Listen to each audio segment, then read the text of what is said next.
Sure. So the Russians outnumber the Ukrainians in terms of country's population by 4-1, and in terms of military enrollment by 10-1, and in terms of potential draftable population by almost 20-1. They also are drawing upon 70 years of Soviet stockpiling. Now, we've all seen these these photos of rail lines where they're bringing in these old T-62 tanks that were built in the 60s and 70s and from Siberia, and we're like pointing and we're laughing. It's like, it's basically a can with a turret. It's not a great piece of equipment, but it's better than what the Ukrainians have. The Ukrainians didn't modernize their military at all since 1992. They've been relying upon ancient Soviet equipment that has not been maintained at all. And then they're reliant, of course, upon imports from the West, donations primarily.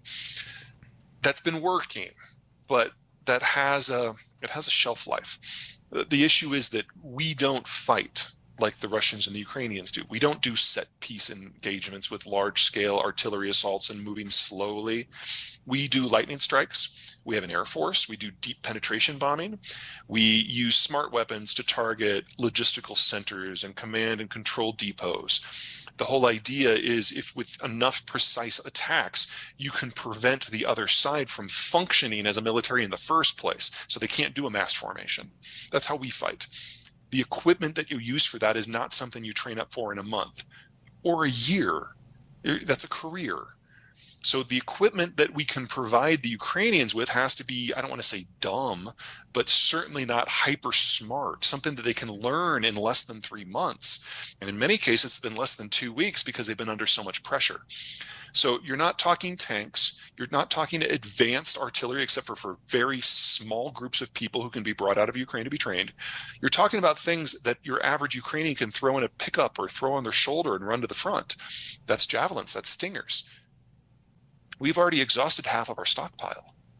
So we're going to be at a point later this year where we have a large, low morale Russian force fighting with bad logistics and outdated equipment against a Ukrainian force that doesn't have weapons. There's no math there. And when that happens, the Russians are going to roll. If the Ukrainians are going to turn the tide, they have to do so in the next 3 to 5 months. There are certain things that they can hit that would break the Russian lines, but they're not easy to get to, especially with the equipment that the Ukrainians are able to use. So I don't want to say this is over, but the midterm forecast here is not a good one for you. Oh no, the Russians have always intended to not stop until they have all of Ukraine, but not stop when they have all of Ukraine. The Russian goal here is to plug a series of geographic access points that allow penetration from outside of the Russian space into it. So the Polish plain, for example, the Bessarabian Gap down in Romania is another one. And unfortunately, Ukraine is between Russia and those gaps. So when the Russians, if the Russians feel that they have subjugated Ukraine enough, they will then expand the war into additional countries. Of the next 9 countries that the Russians are eyeing, 5 of them are in NATO. So the American plan here is to give the Ukrainians everything they can possibly use in order to prevent a direct American-Russian fight. One of the lessons we took from the Ukrainian war in its first week was that the Russians are not capable of complex operations, which is what we do best. So we know if we have a direct fight, the Russians are going to get obliterated. But the Russians see this as a fight for their existential survival, and they're right. So if we do have that fight, there is very little to dissuade them from using nukes, because from their point of view, they have nothing to lose. The matter that we think of modern economies. Now, this was probably happening anyway. The Russians were completely dependent upon Western tech to make their extractive sectors work. We're already starting to see the impact of some of that in their oil fields, especially in the eastern part of the country. And the Russian demography is among the worst in the world. So the Russian ethnicity was absolutely going to die out at some point over this next 80 years in the century. But if they cannot secure Estonia, Latvia, Lithuania, Poland, Romania, then they've failed.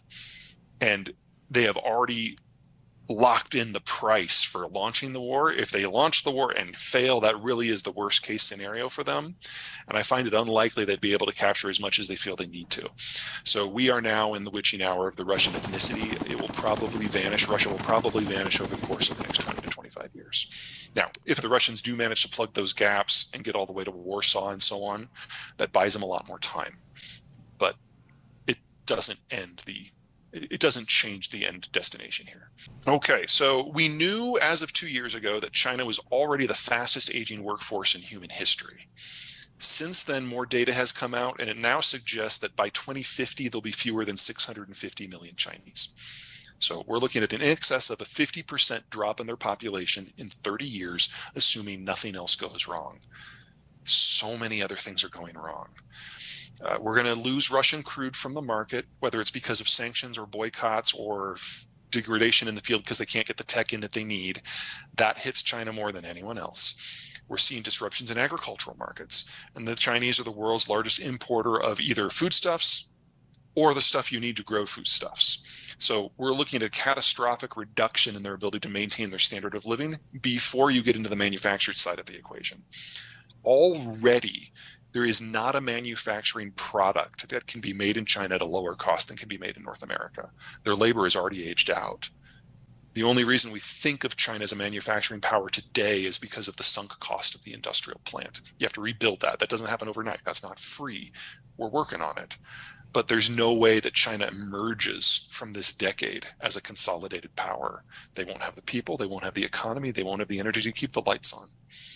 Most Chinese governments, going back for the long 3,500 years of Chinese history, have collapsed because of internal issues. Because you've got a strongly centralized system that tries to suppress everything, and that means you get bureaucratic sclerosis, which ultimately consumes the country from within. Or you get regional power mongers who basically take matters into their own hands and basically secede from the state, and it turns into a war zone among all these little principalities. We are at the extreme of the first at the moment. We will see the extreme of the other one within a decade. I don't think it's an incorrect measurement. You just have to take it in context with a lot of other things. So think of GDP like a baseball. If you throw it up, it goes faster and faster, and then slower and slower and slower and slower and slower. And at the peak, just before it falls, it's the highest it's ever been. China's basically been on that upward curve now for 40 years, but as their demographic situation gets worse and worse, the pace of increase is slowing. And I'm assuming here that Chinese data is a little fabricated anyway. That's just how things are. It's entirely possible that they're past the peak already. I don't know. I don't have access to the internal files of the Chinese system, which let me back up. They don't collect what we would consider a real GDP number. So it's not like we could penetrate their information networks and get that number and find out what the truth is. No, they just don't do it. So their numbers are estimates that come from regional leaders who are trying to succour favor with the central government. And so everything is always inflated. And we've seen that now, that untruth unwind with the demographic data. That's how we know whether they're missing 100 million people. They just fabricate them in order to get better subsidies. But you have to take into account what goes into the GDP data. Labor force for China, for evaluated economy, is always going to be the most important piece, and they just don't have that labor force any longer. So anything else that piles on top of this, an energy crisis, a materials crisis, a trade crisis, a transport crisis, all of which were in progress, just makes it worse. Well, let's split this into two categories. First of all, most of the countries that we consider competitors, China, Russia, Iran, they are so dependent on globalization. Really, the question should be how are we preparing for their weakness rather than their strength?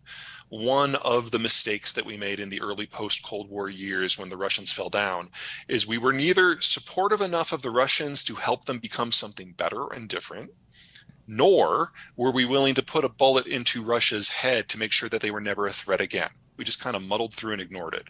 If we do that again, we will, a generation from now, face similar complications in the East Asian and the Middle Eastern and then the Far Eastern theaters. So a little forethought for that I would always support. Second, internally, labor. We need a broad spectrum training program that allows people over age 12 and under age 40 to basically go back and learn a new skill.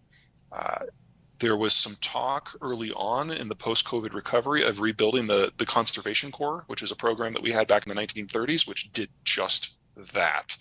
I think some sort of reinvention of that would be a great idea. There are also some programs within the education department that I think are worth expanding. So, for example, the U.S. government will pay for part of your education to become a teacher if you put in 4 years in a school district that has trouble recruiting teachers. You do something like that across the entire workspace, especially in the trades. I can't imagine any state or local government. Where would folks go to get that? It's doing well enough that it should be available anywhere, not just on the online platforms, but also in any sort of physical format.